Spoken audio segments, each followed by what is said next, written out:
if that's the case, if you're lucky enough to find a monkey that wants to take your job and just get their job done and not ask why, not ask questions, not have any critical thinking or ideation or what have you, just know that you're going to be missing a lot of opportunities. Welcome to Monday Mornings with Michelle, the new business podcast. Whether you're kicking off your day or kickstarting your business, Michelle is going to kick your ass into next week with the essential fours: strategy, systems, support, and state of mind. Now, welcome to center stage, Michelle Nedelec. Hey there, peeps. This is Michelle Nedelec, and I'm super glad that you're here with us today because I'm here with my amazing guest, Molly. Molly, thank you so much for being with us here today. Oh, Michelle, thank you for having me. Awesome. So give everybody the 5,000-foot view of who you are and what you love to do. Sure, absolutely. My name is Molly McGrath. I am founder of Hiring and Empowering Solutions. I founded the company in the great year of 2008. And I have written 3 Amazon bestseller books. I have a podcast. I've been dropping a podcast every Tuesday for the past 3 years. And I've been blogging every Thursday since 2008. And by and large, I am very, very passionate about transforming the employee-employer relationship. I have 2 sides of my practice where I do flat fee retained search hiring with a very unique model of a 90-day onboarding for success program. And then I'm very, very passionate about team empowerment and empowering employees so they can learn what it means to step up and lead. Nice. I love that. So before we get any further, what's the name of your podcast, and make sure that everybody knows what it is? Oh, sure. Yeah. It's on all the channels, and it's called Hire and Empower. Nice. Love it. And I'm assuming that that is for the employers that are looking to hire, train, and become better leaders, or is it for both? Thank you for clarifying that question. It's for both. I really try to come from both sides of the table because I've sat on both sides of the table. And in my experience, both employer and employee want the same thing. The strategy for how to get there is the exact same thing. They're just have a disconnect and not speaking the same language. So I always try to, anything I put out there, I'm like, all right, employees, listen up. This is for you. Okay, employers, this is a perspective for you. So I could get everyone on the same playing field. Awesome. Before we tell your secret of what that one thing is, because everybody's going, what? We have one thing in common? But let's back up the bus a little bit. And how did you get into all of this? You know, back in 1997, when I moved from New York to Colorado, I was taking a year-long sabbatical from my job in city government. I could take a year personal leave of absence, come back, have my job, and opened up the good old-fashioned classified ads in the paper and applied for a job. And that's an industry. I, by and large, serve in the legal industry, working with law firms. And if anybody knows anything about attorneys, they are trained in law school to be skeptics and believe nothing. So I have my work cut out for me. And Yes, I just really fell in love with the industry, saw a massive, massive need for the transformation of really shifting their mindset from employees of you should be grateful to have a job. You should show up, keep your mouth shut, be told what you should do, and put your head down, and you'll be rewarded with the paycheck. And the employees were always looking for an opportunity for growth, and really just seeing the massive need, especially in that industry, for transformation and education. Beautiful. So why the legal department? I mean, God knows they need your help, which is beautiful and a nice fit. But did you have a background in that arena, or how did you know that they in particular needed you? I knew nothing. Thankfully, I knew nothing about law. I had never interacted with an attorney at the tender age of 27 when I got my first job in the legal space. So I really knew nothing about lawyers other than they were powerful, the highest intellect, the most successful, everything we were all taught, grow up and be what? Doctor or a lawyer. And that's all I knew. So I was very, very intimidated. in my job, I started out where many, many people do start out in the professional industry as administrative assistant. And luckily, I was so very lucky to be blessed with the opportunity to serve and work closely with a professional and personal development coach. Back in the 90s, people didn't hire coaches by and large, especially not attorneys. And I was in those rooms, in those conference rooms at all of their 90-day quarterly retreats. And I would be there to serve as an admin assistant and hear all this pain from these entrepreneurs, that were attorneys and in a law firm, and just hear that they'd step up to the mic. What's working? What's not working? Where are you jammed up in your business? And 100% of the time, it was about the employees. I mean, it might be about cash flows down, can't get this idea going or what have you. But at the end of the day, what was stopping them is the story in their head that you can't find good people, can't keep good people, and nobody cares as much as you do. So why bother? Ouch. What a sad way to run a business. So, thank God that you're the light at the end of the tunnel here. So, what was the one thing that you noticed that all employers and employees want at the end of the day? Honestly, it's not what everybody thinks. More money, more opportunity, what have you. It was to serve the clients. It was fascinating to me at the end of the day, waking up at 2 o'clock in the morning in the proverbial pool of sweat. It was always about dropping the ball on the clients. Did we get this to the client? Are we going to get fired by this client? Did we miss this deadline? What have you? It was amazing to me that I don't think that business owners realize how much their employees are losing sleep over the clients. And when I say they want the same thing, the path to get there is their greatest stumbling block, their roadblock. The blind spot is that they're not creating enough time to meet and commune together internally, to talk about the matters, to talk about where I need help, where I need clarification, what have you, because business owners are constantly singing the song, I'm busy and important. I need to serve the clients, serve the clients, serve the clients. And the employees are saying, don't bother the employer because I know how busy they are and they're already stressed out. And the disconnect is, what do they say when you get on a plane? You have to put the oxygen mask on yourself before assisting others. And the answer is in the room. Everybody has an answer, but they're too busy and held hostage to their email, which the definition of email that I heard years ago that I love is email is just everybody else's agenda. And, so we're just want to serve the clients. I got to work and so hard versus, well, you could serve the clients better if you would really embrace the having a daily huddle, meeting as a team. Look at sports, teams. They have a locker room huddle before they go on the Super Bowl playing field. Why in business do we not give ourselves that same space and grace? Absolutely. So is it a lot of people that think we don't have time to book this off, or they should know what they're doing? What is the usual excuses or downfalls that you're hearing of why people aren't, or why business owners aren't having those meetings scheduled daily? Because they believe, and I get it, that every hour I'm spending away from serving a client, serving a potential new client or sales lead or marketing initiative, it's costing me money. They believe this, what I hear from business owners all the time when they call me for hiring. I need someone, but they better come batteries included because I don't have time to train them. I'm like, okay, great. They come with all the skill set, the knowledge, everything. You still need to spend time with them. First and foremost, especially in this day and age, you are hiring human beings versus human doings. And what do human beings need? Time, attention, connection, and feedback. So whether they come with the resume of, a superstar athlete and they're trained and their batteries included, you still need to spend time with them, especially if you're in the personal service industry and you're not in e-com.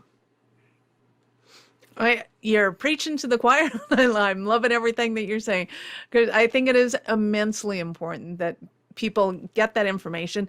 And I also see, especially from entrepreneurs that are just learning how to onboard people and delegate to them, that they're in this state of, but it still needs to be done. It still needs to be done perfect. I don't have time to train you. You don't know what you're doing. Which kind of drives me crazy, because I need to back up the bus and go, okay, you don't have systems in place then. Because, you know, Yes. you can have the most brilliant person on the planet, but they're not going to know how you do your thing. They're not going to know where you filed that thing. It's just not going to happen, because you have your own way of doing stuff, or you've set it up in a certain way to make it happen. And even companies that have some longevity, right? Unless they have some fantastic onboarding processes, but that's where you come in with the whole 90-day training. Yes. Yeah. I mean, and that's what I see. People, here's the deal. Okay, we hire someone. We're like, all right, they seem like a great fit for us, resume, culture, all that. We're like, whew, all right, got that done. In this state, we cannot be that sloppy, if you will, to think that we're in home clear, so to speak, after you hire someone, because it's in that 90 days that I see that people don't work. Before, I used to do flat recruiting, probably 10 years ago or so. And what would happen is I'd start to get the emails or the text messages from the entrepreneur, business owner, leader, boss, C-suite that would say, do you have a quick second? Or should I be concerned about ... Or I'm noticing that Susie ... Or I would get the text from the new candidate that I place, or the phone call, and they would say, hey, do you have a minute real quick? I'm like, oh, here we go. It's just a matter of time. And 9 out of 10 times, I'm like, okay, well, whoa, time out. You mean they sent you this email, trying to correct you, course correct, what have you. When's the last time that you actually talked? Talk to me about your weekly meetings that you're having. Oh, we haven't had those in weeks.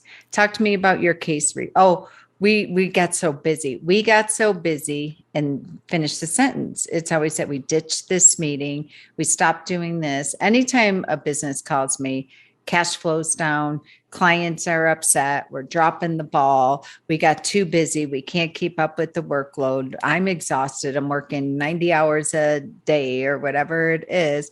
My question is always, talk to me about your structure for success. Talk to me about your framework.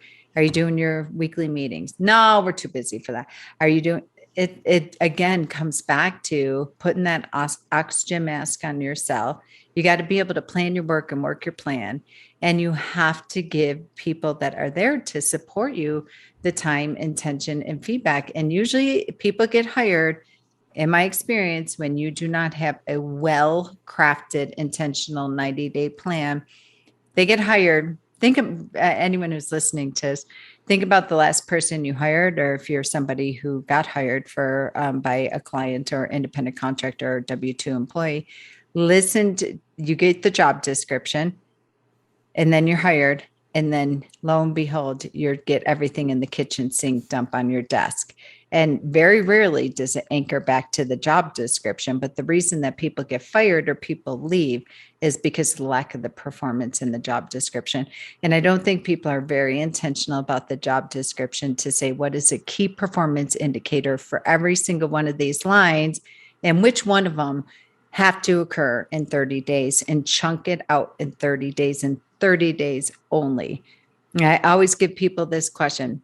When we are sitting here in 30 days, what are the top 3 things that will be occurring consistently that you have full faith and confidence that you could delegate off your place with the investment in this new employee, and you can, on a scale of 1 to 10, give it an 8 or higher, that it has relieved your stress, made you sleep better at night, increase the bottom line, whether it be money or efficiency.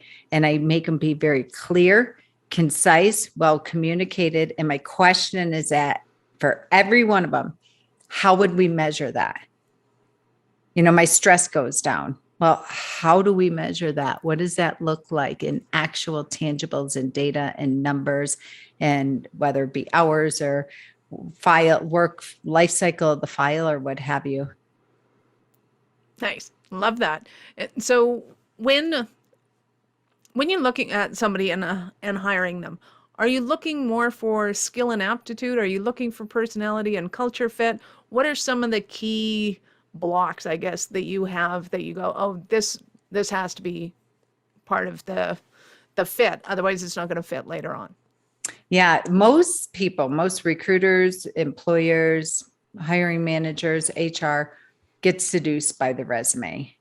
And I can't tell you how many times I've written blogs and parts in my books about this, about I used to send resumes when I'm hiring for a business owner, and they come back and say, why are you sending me this resume? This person does not even have the skills and knowledge.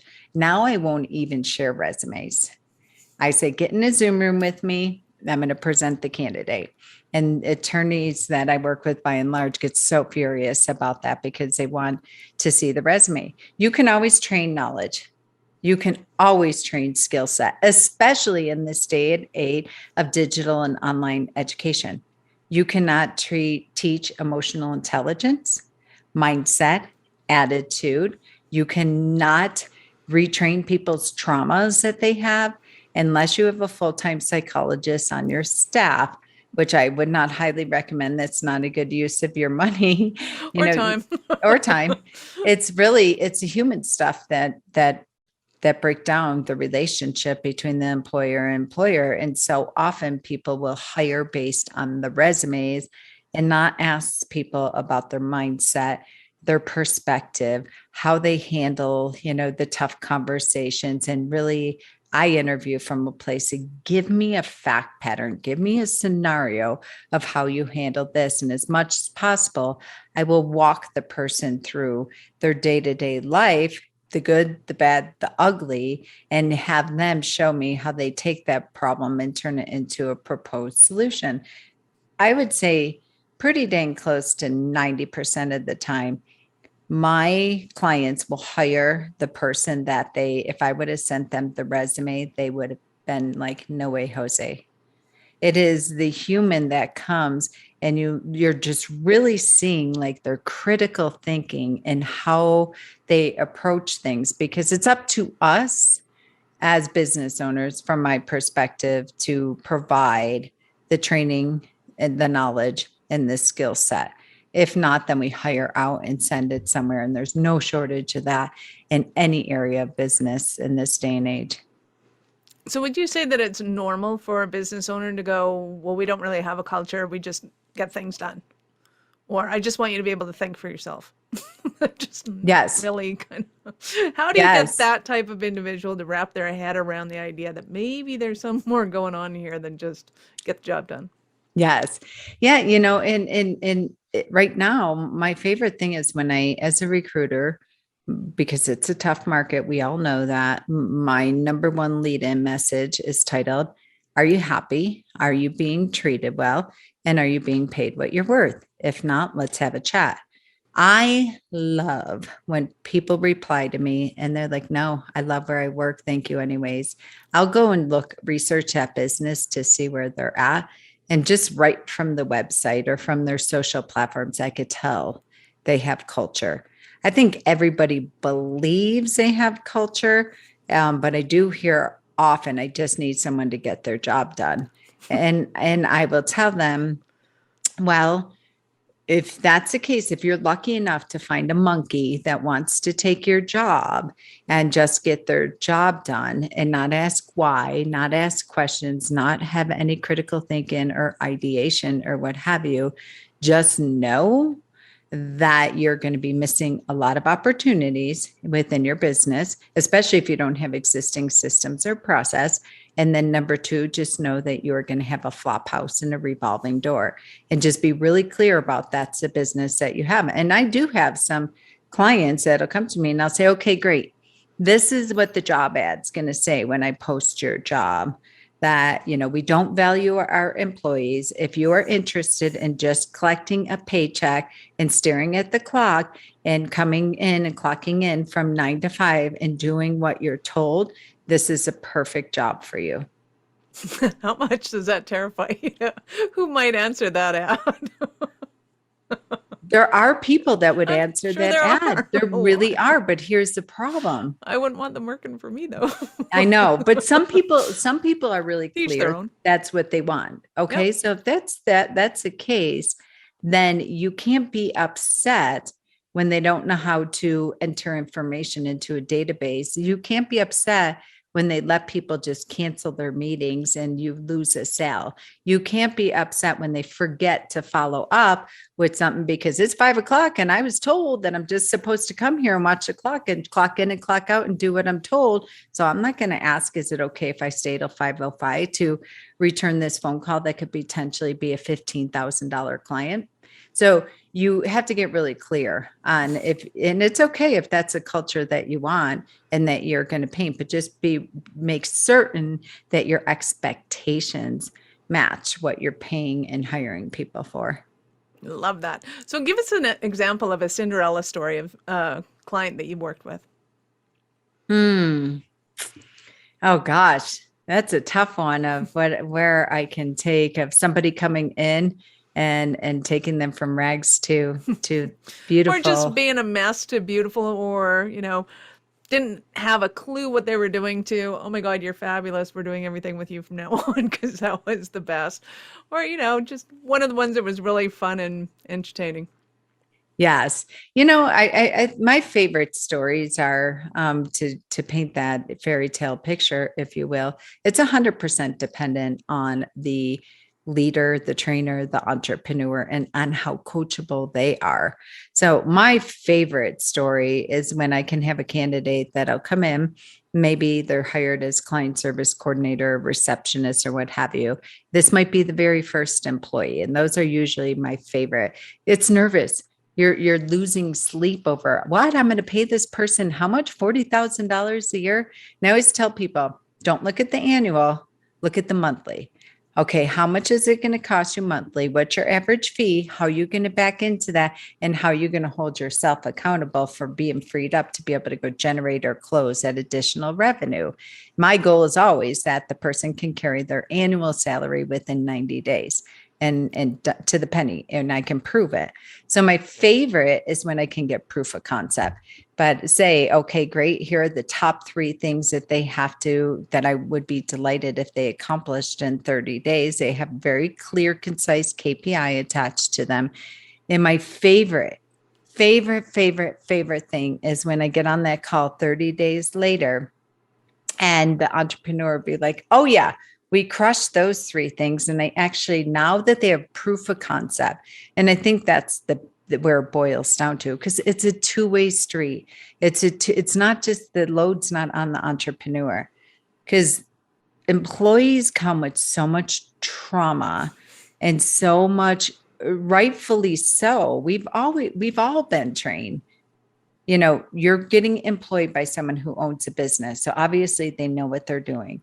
Obviously they're very, very quote unquote successful. I'm an entrepreneur. I don't know what the hell I'm doing some days. I don't have all the answers. So my favorite is when an employee will come with a proposed solution. We don't have all the answers as entrepreneurs, especially when we're hiring our first or third employee, what have you. So when I come back together with these entrepreneurs, with the employee and the employer, and find out that the new employee is starting the conversation. Call number 1, they're just sitting there. They're scared. They don't even know, where the scanner is yet. And they're just taking notes, or a yes chick with the deer in the headlights, and just asking. By the end of their call, I'm teaching them to take responsibility for their learning, take responsibility for their listening, to do a debrief after every conversation and interaction with their boss and their employees to clarify and verify, because we all know there's 3 sides to every story: what he said, what she said, and what was intended. So you have to make certain you're responsible. So often new employees will get yes, go back to their desk, have 14 pages of note, and they're confused on page number 1 because they didn't clarify and verify. They didn't ask questions, and they didn't ask the why. Why am I doing it this way? Which causes us as the people that are given direction to be really clear on that. And sometimes we're like, I don't know. That's how we've always done it. It's a great question. dive into it and come back with suggestions if you have suggestions for improvement for how we should work on this. So my favorite is when we come back 30 days later and the employees leading the conversation. They're like, okay, great. Here were my goals. And I just want to talk about number one, this is what we did. We got into it. This didn't work. So we pivoted here. And actually now we figured out how we could streamline the system. Number two, and in fact, and we added a 6, a 7, an 8, and a 9 to it. And they're leading the conversation. And the entrepreneur's just sitting back there with a cup of coffee, and they're able to just be present and not responsible for carrying the entire load for training their new employees. And that's when you know you've really hired what I call an entrepreneur in the entrepreneur's world. Nice.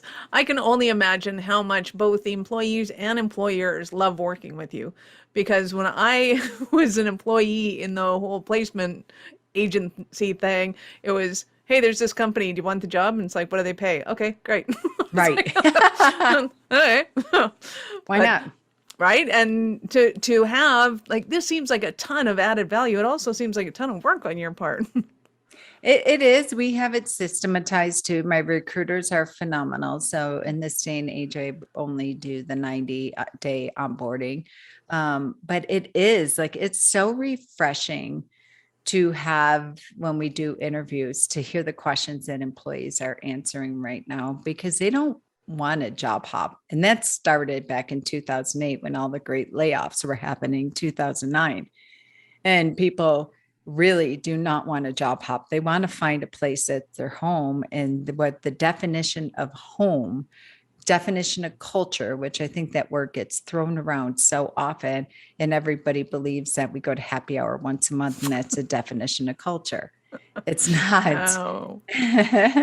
And so, really, truly, people are asking powerful, deeply curious questions, not about my job, not about the job description, not about the pay, not about the benefits. In fact, those are the questions that are asked last. The questions that are being asked are about what is the energy and the essence and the tonality of the business. And I always say this to my clients and to the employees. You are responsible for the energy you bring into the room, and you are responsible for the energy you leave in the room. So often I'll be in interviews with candidate, employer, employee, or hiring manager, whatever definition fits for people listening. And I'll debrief with the candidate after, and it goes something like this. I can't put my finger on it, but, and it's always about the thundering silence.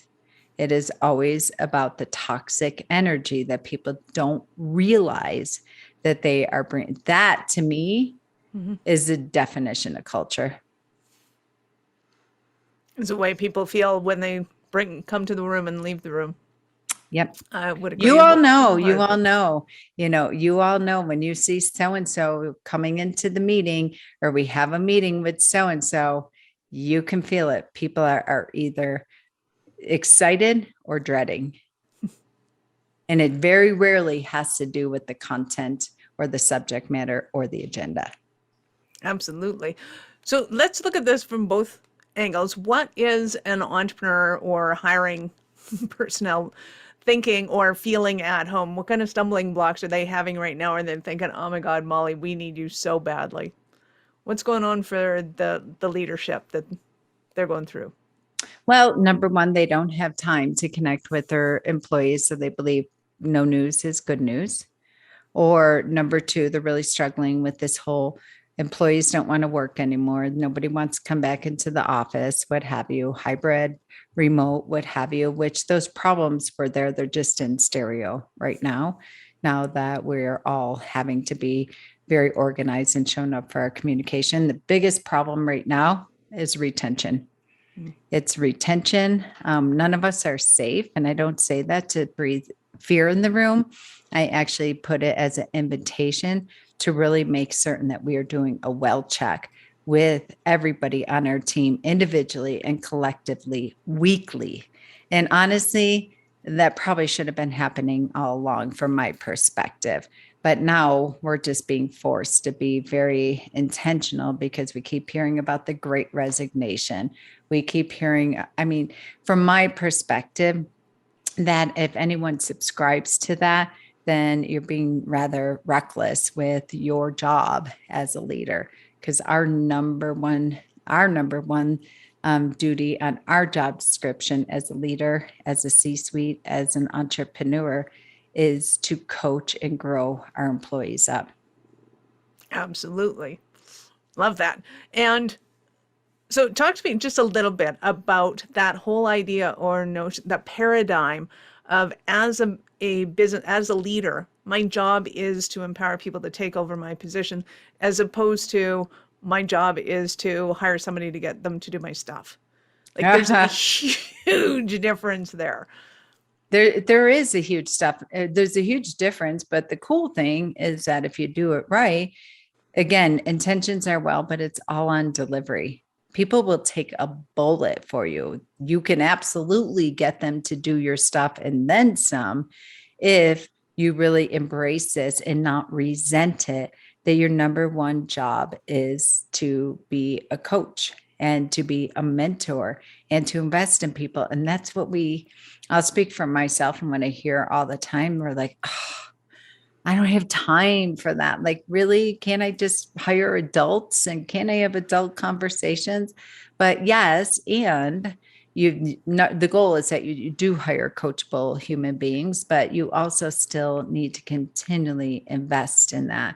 So I think the first thing is just to have a 2 millimeter mind shift, not to resent having to spend time with your employees. And if you can shift your mind in that, it changes everything. Number two is to have standardized time, a system for when you're going to meet. My entrepreneurs and leaders that I work with, they have a weekly stakeholders meeting, everybody in the business. And it's not run by you as an entrepreneur. It's ran by a team member, somebody who has the right framework, skill set, all that to run it. So you're an active participant in there. You're following an agenda, having daily huddles, treating them like military stand-up meeting. What's working? What's not working? What's your top 3 for today? Where are you getting jammed up? Where did you get jammed up yesterday? Where do you need help? And really treating it like all hands on deck, and then making certain that you're doing quarterly. I even moved this up to monthly, where even just for 30 minutes doing employee growth plans. I do conversations and presentations all the time on why the employee review must die, and just a naming convention of that, because it feels very heavy, hard, and just breeds a tremendous amount of anxiety for both sides, the employer, especially in this market. The employer's like, oh, I feel like a prisoner. Now I have to just give out these discretionary bonuses and raises to keep people. And no, that's not the essence or the premise of it. The goal is that you're having quarterly growth plans. Employee does a self-review, self-evaluation of themselves. They give you insight of what they would like to see as growth opportunities for the next 90 days. So often people do 1-year plans. In my opinion, they don't work. They can have to be shorter, 90, especially in this day and age, 90 days. And you're meeting every quarter to keep the conversation and the relationship alive, because we all know so much changes in business, even quarterly. This could have been our plan for the year, do this great, Facebook marketing, what have you. Well, it could have fell flat in 60 days, and we need to change our tides and change our direction. Nice. Love it. So let's look at it from the employee perspective. Somebody who's listening to this and going, oh my God, Molly, you are awesome. I want you to represent me. How did they go about doing that? For employees, just go to my website and you can fill out the contact page there and send me an email, and I'd be happy to get on a 30-minute discovery call to support you and give you the resources to find your voice and take responsibility for what it is that's missing for you and what you're needing and what you're wanting, to be able to have a courageous conversation with your employer, supervisor, manager, leader, whatever it might be. Because when people call me and say, I'm quitting, I'm leaving, I always say, You're either running from or running to. So if you already have made up in your mind that you're going to leave this place because the boss won't listen to anyone, no one will give me time, my job description keeps changing, my desk is a dumping ground for all the garbage nobody else wants to do, all the things, no raises, no bonuses, yada, yada. All right, if you're already leaving and you know that, here's where you really test if you have what it takes to grow, to have additional opportunities, to get what you want in this next job or this next place that you're going. Practice it now in the environment where you're already saying you're leaving, and really see if it is the lack of leadership, or if it is that, we don't have a great culture, all these things that people tell me, because in my opinion, it's really that the employee has never really used their voice. They think they have, but I like to give them new tools that they can show up in a very unapologetic format, show up as a leader with proposed solutions versus tears and problems, and really take ownership of finding their voice and using their voice in a very impactful way to create that win-win. I love that. That is fantastic. I mean, really, what's worse they can do? Fire you? Yeah. You were going to leave anyway. It's all good. Right. Nice. I love that. Again, and I know our listeners are going to want more from you. So from an employer point of view, how do they start their journey with you? Yes. If you are looking for hiring, by all means, you can shoot us a message, go to our website, hiringandempowering.com, fill out the contact form, or of course, you can go ahead and send me an email, molly@hiringandempowering.com. We do flat fee retained search. That also includes a 90-day onboarding coaching program with the employer and the employer. And I'm really grateful for that flat fee retained search model, especially in this day and age where the average recruiter is charging 32% of annual salary. So I'm really, really committed to finding you the best person for fair market value, if not under fair market value, because I can sell your culture, because I can sell your coaching essence and leadership, and you don't have to pay me any more money. Like, I'm invested in it for you versus making more money, especially in this market. Beautiful. That is awesome. Thank you so much for your time. You've been amazing. I have to ask you, though, at what point in life did you know that you're a special kind of crazy enough to think that you could become an entrepreneur? So at what point in my life, I think I treated it as a passion project and a hobby in 2008 when I started. Great, there's this need. I can help people. Let me just write a book. Let me just start this hiring process and business. And I treated it like a hobby and a passion project. And it really wasn't until the point that I started my podcast and I started increasing my fees and unapologetically communicating that I really realized. And then when I started hiring, I would say really, truly, it was when I hired my first time employee. And I had somebody that I absolutely had to train up properly, because otherwise I was paying them for just sitting around, and I needed to walk my talk. Nice. I love that. That is awesome.